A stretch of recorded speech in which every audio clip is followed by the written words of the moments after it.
Herkese salam, kanalıma hoş geldiniz. Bu sesime bakmayarak yeni bir vloga başladım. Əlcəklərimi taxdım. Bugün həftənin bazar günüdür. Yoldaşım oğlumu alıp götürübdü ve bugün akşama kadar evde təkəm. Bu fürsətdən istifadə edərək evi təmizləmək istəyirəm. Çünkü ev çox dağılıbdı. Hem temizlik hem yığışdırmaq işləri falan eləyəcəm. Səsim batıbdı çünkü xəstələnmişdim. Sadəcə boğazım ağrıyordu, yəni elə xəstəlik değildi və səsim getdi. Ona baxmayaraq yenə də bu pis səsimlə video çəkməyə qərar verdim. Çünkü düşündüm ki kanalımda hiç temizlik vlogu yoktu ve maraqlı olabilir. Belki de bilmirəm, bir yoxlayım dedim. İçimdən çəkmək gəldi. Əlcəklərimi taxdım. Deməli kuxnada qabları qab yuyana yığdım. Biraz yığışdırdım kuxnanı. Sonra ağlıma gəldi, dedim niyə də olmasın bir video çekim ve açtım kamerayı. Səhər oyanandan sonra bir sifarişim vardı. Onu hazırladım, gönderdim. Səsim həqiqətən çox pisdi, amma dünənki və əvvəlki günlərə baxanda bugün yaxşıdır şükür. Amma səhər oyananda tamamilə çıxmır səsim. Sonrasında çay içirəm, dərman alıram falan, ondan sonra açılır. Neyse, yəni bu səsimə baxmayaraq bugün video çəkirəm ya. Nə deyə bilərəm?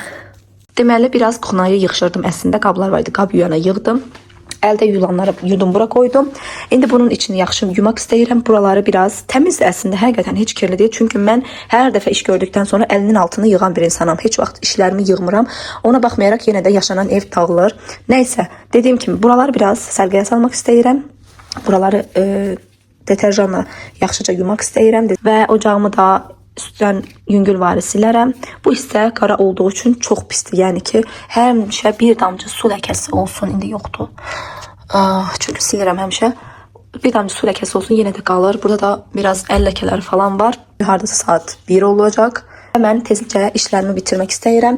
Sonra hamamı təmizləyəcəm. Paltarlar var, onu maşına atmalıyam. Ondan sonra evi süpürməliyəm və ondan sonra da robotu açacağım. Yəni həm özüm süpürəcəm, sonra da robotu açacağım ki, robot da silsin. Belə, başlayırıq işə.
Və nəhayət kuxna işim bitdi. Baxın, parıldayır. Deməli, bunun içinə çay qoyuram. Burada həmişə mənim meyvəli çayım olur. Alıb üstünə doldurmalıyam. Burada həmişə meyvəli çayım olur. Burada əslində indi heç nə yoxdur, amma normalda içinə kek falan qoyuram. Burada yaşıl çayım var. Bunun içində zəmzəm suyu var. Bunu da bilirsiniz. Belə qaz peçinin bütün bu aksesuarlarını çıxartdım. Hamısını yudum.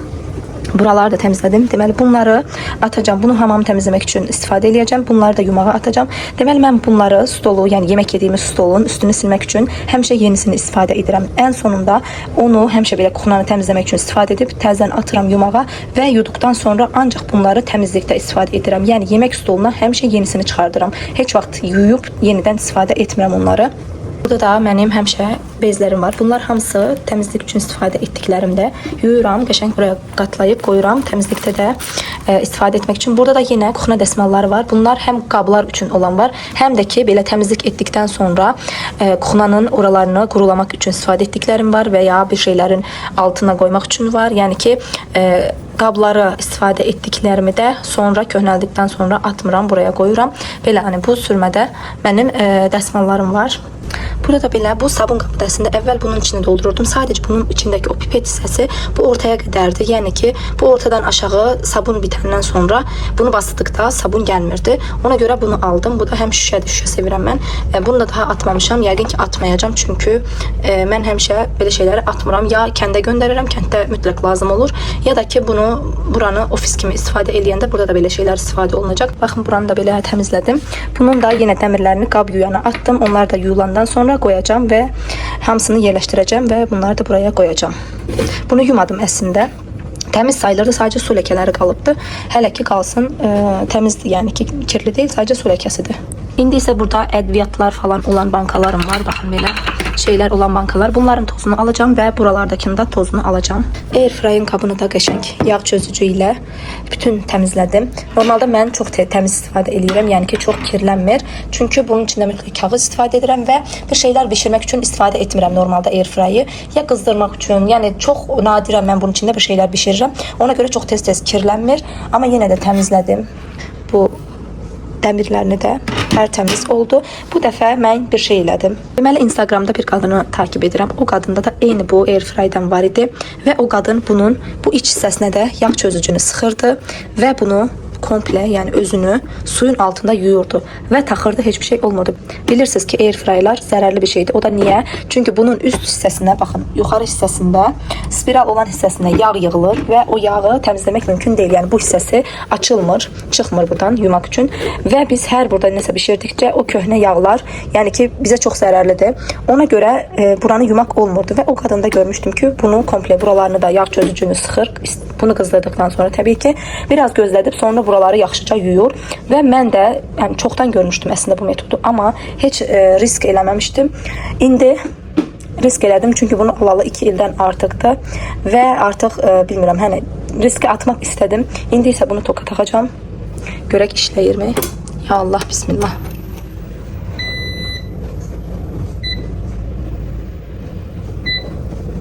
Baxın, heç nə olmamış kimi işləyir.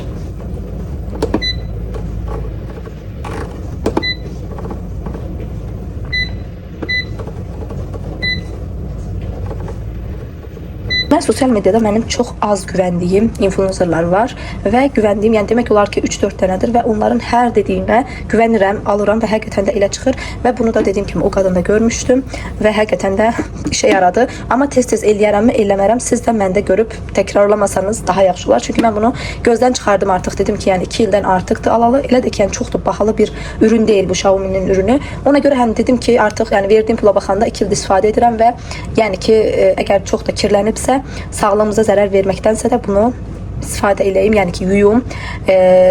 Sağlamat qalar, nə gözəl, qalmaz da ki, eybi yox deyə düşünmüşdüm. Amma mən düşünürəm ki, Xiaomi'nin normalda suya dayanıqlı ürünləri çox olur. Məsələn, suya dayanıqlı saatları falan var. Ona görə düşündüm ki, bunu da suya dayanıqlı istehsal etmiş ola bilərlər ki, elə imiş. Amma dediyim kimi, yəni ki, tez-tez bu metodu eləmərəm. Çünki mən təmiz istifadə edirəm, elə də ki, çox elə yağlı şeylər falan bişirmirəm. Məsələn, toyuqdur, balıqdır, bunları daha çox fırında eləyən bir insanam. Amma balaca olsa, məsələn, az bir şey eləsəm, kartof qızardıram bəzən, fırı eləyirəm falan və ya bir şeyləri qızdırmaq üçün çox istifadə eləyirəm. Məsələn, balaca dəmir qazanlar olur. Onu elə bunun qabının içinə qoyanda tam yerləşir və orada qızdırıram və ya kağız qoyuram, sırf airfryer üçün olan yağlı kağızlardan. Belə, yəni çox da uzatmağıma ehtiyac yoxdur. İndi isə baxın, bura bitdi. Dediyim kimi, buradakı hər şeyin tozunu alacağım və buraları da biraz toparlayacağım. İş yerində biraz tozunu falan alım. Biraz normal görünsün. Ondan sonra hamama gidəcəm. Hamamda biraz toparlama işlər eləyəcəm. Amma artıq 1 saatdan artıq vaxt keçdi və çox da yoruldum əslində və bezdim. Mənim ən böyük problemim bir şeydən çox tez bezməyimdir. Mənim əlimdən həqiqətən çox iş gəlir. Rəsm olsun, örgü olsun, nə bilim kuxnada bir şeylər olsun. Amma çox tez bezirəm. Yəni 2 saatdan artıq bir işi görə bilmərəm. Çünki mən Qoç burcuyam və Qoçla əlaqəlidir bilmirəm. Amma mənim ruhum çox azad bir ruhdur. Yəni ki, bir yerə bağlı qala bilmirəm mən.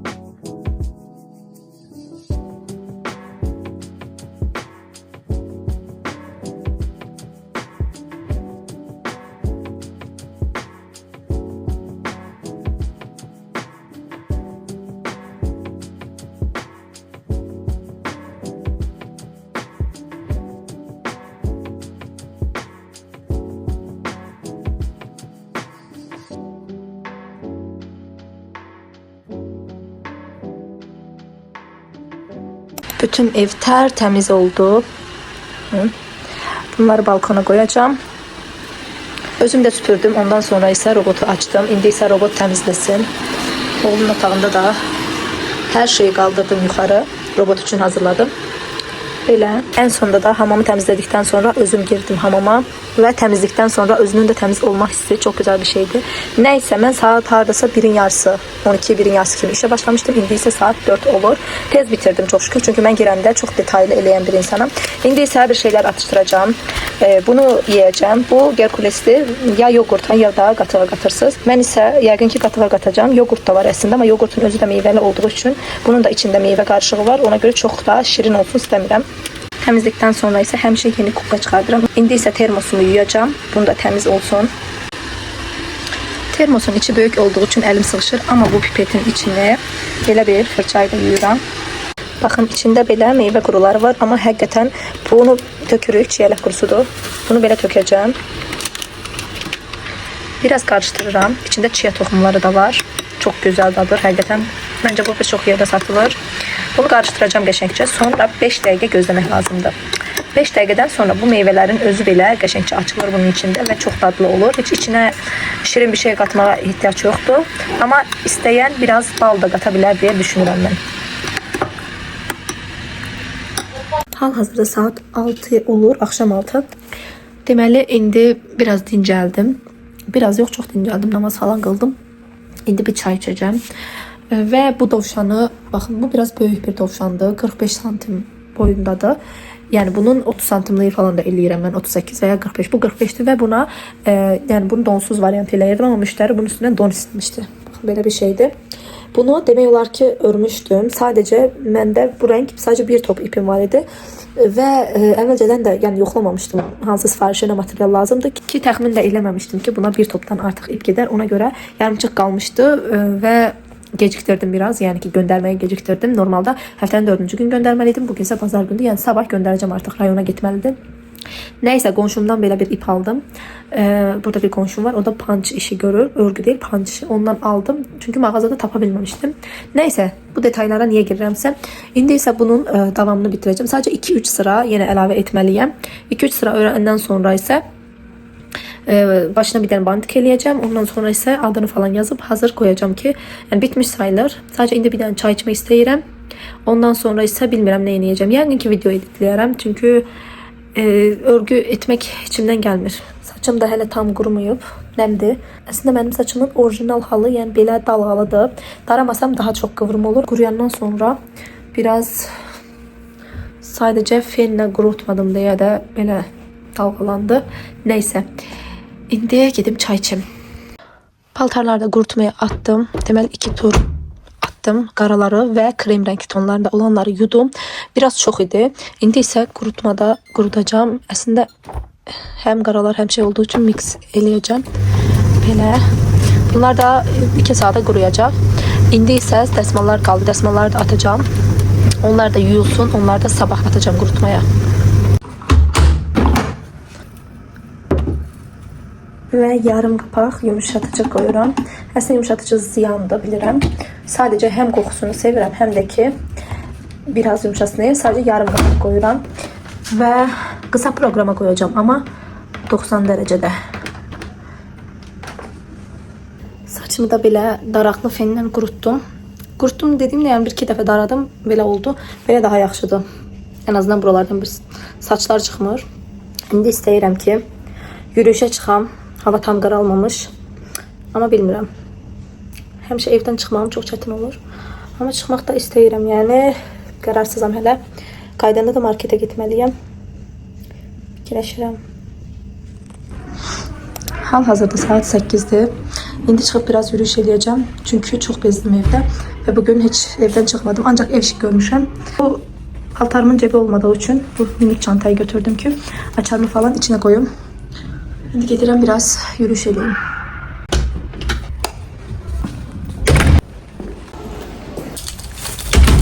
Ve çok geçmeden qayıtdım. Çünkü hava küləkliymiş. Markete de gitmeliydi. Yani değildim yürüyüşün sonunda.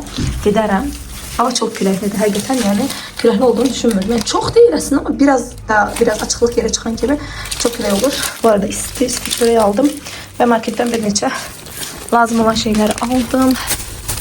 Belə bir tane tava böreği kimi bir şey var. Onu yoxlamaq istəyirəm. Çox asandır.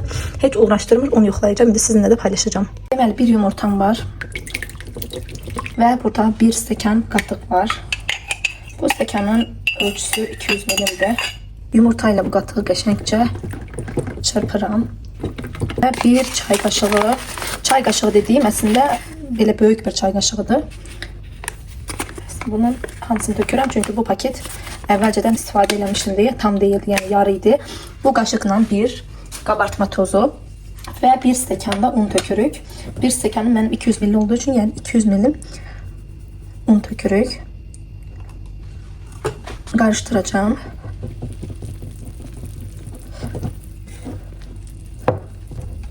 Unu yaxşı qarışdırandan sonra belə pendirim var. Pendirimiz duzlu olduğu için içine duz katmırıq. Ama duzsuz pendirdirsə də siz əlavə bir yarım çay qaşığı qədər duz da qata bilərsiniz.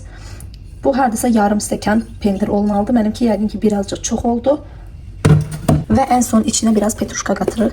Mən əvvəlcədən doğradığım buzluqda petruşkam var idi. Baxın belə doğrayıb qaba qoyuram ve buzluğa atıram. İstədiyim vaxtda yeməklərə elə belə buzlu halda dökürəm. Çok praktik olur. Bu kadar yeterli olar. Mən petruşka qatdım dediğim kimi, ama çüyüt de çok güzel olar. Ve hardasa bir bağı, yani bir dəst petruşka. Şimdi bunu da belə yaxşı karıştıracağım. Şimdi tavamı alıram ve birazcık yağlamak lazımdır. Bunu əslində normal kərə yağı ilə də yağlamak olar. Ya da margarin. Mən isə duru yağla yağlayacağım ki daha praktik olsun. Beləcə yağlayıram ki dibine yapışmasın. Aslında bu tava elə də yapışmaz bir tavadır. Ama yine de kenarlarına da biraz yağlayayım. Pişəndə asan çıxsın. İçliyimi bunun içine dökürəm.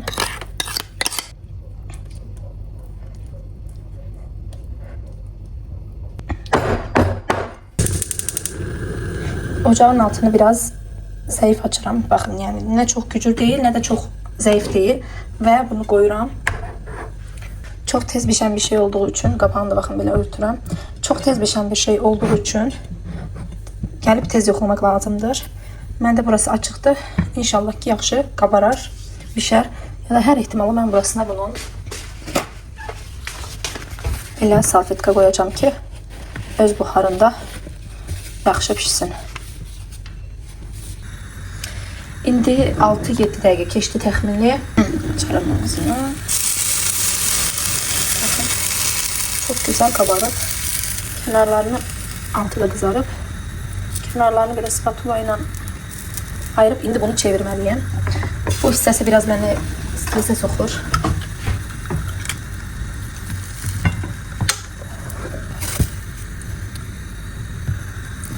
Əvvəlcə üstünü azca yağlayacağım, azca.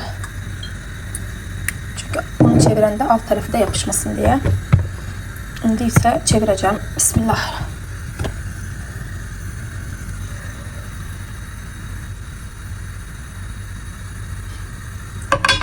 Böyle oldu. Şimdi bunu tekrar geri koydum. Şükür. Ve yine ağzını örtürəm. Diğer tarafı da böyle pişenden sonra hazırdır. Çok tez pişir. Çok da asandı hazırlanmalı. Yani bir qonağınız gelecekse size diyeyim. Maksimum bunu, yani evde eğer varsa her şey, maksimum bunu 15-20 dakika hazırlayabilirsiniz. Hiçbir əziyyət çekmeden, yani pişme vaxtından birlikte. İçine de ki çok az şey gider. Qatıq, yumurta, göyərti ve pendir. İşte hazır oldu.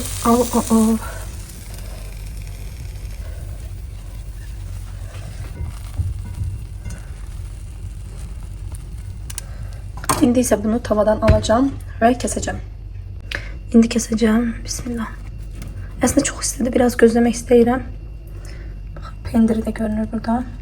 Biraz gözlemek istəyirəm. Ondan sonra keseceğim. Biraz soğusun. Çok istedi.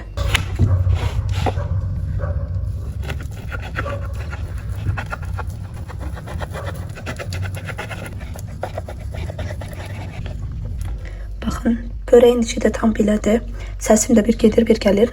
İstəsəz fərqli pendirlərlə də yoxlaya bilərsiniz deyə düşünürəm. Belə çox pratik və çox dadlı bir börəkdir. Yoxlasanız hamınıza nuş olsun. Çox kiçik bir dilim qoydum. Çayla içəcəm və tadına baxacağım. Əslində ac deyiləm. Çünki isti çörəkdən yedim biraz və çörək həmişə tez doydurur məni. Amma yenə də bunun dadına baxmaq istəyirəm. Altını bir damcı artıq pişirdim. Amma dadına hiçbir təsiri olmadı.